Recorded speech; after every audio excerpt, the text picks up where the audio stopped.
தமிழ்நாட்டின் மொழிக் கொள்கை என்பது தமிழும் ஆங்கிலமும் என்ற இருமொழிக் கொள்கை. கொஞ்சம் பொறு மிஷின் நிக்கட்டும். தெலுங்குல ஒரு பழமொழி சொல்லுவாங்க, பேரு பெத்த பேரு தாக நீள லேதுன்னு சொல்லுவாங்க. பேரு பெத்த பேரு தாக நீள லேதுன்னு சொல்லுவாங்க. यहाँ कुछ चाहिए तो आपको हमको रिक्वेस्ट देना, सब काम करेंगे, सब काम करेंगे. బాంగాలేర్ కాగిదేర్ తమిళనాడూర్ స్టాలినేర్ రేవంత్ రెడ్డి గారు కూడా చెప్పారు, తమిళనాడులో ఉండి నువ్వు వస్తున్నావు, కులమేరా ఉంది నీకు.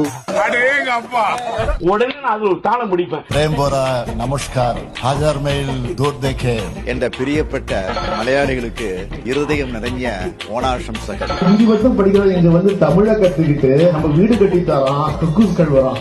திமுக அவருடைய இருமொழிக் கொள்கை என்றைக்கும் இருக்கும். இந்தியும் தமிழும் தான் எங்களுடைய உயிர். ஆப்னார்கே தேத்கே ஏஷி. உங்களின் அரசியல் லாபத்திற்காக மட்டும் மற்ற மொழிகளை கற்றும் பேசியும் வரும் நீங்கள், மாணவர்கள் கற்றால் மட்டும் அரசியல் செய்வது நியாயமா முதல்வரே? வாய்மொழி வந்து தான் தாய்மொழி கொடுக்கும். கொஞ்சம் நிக்கிறோம்.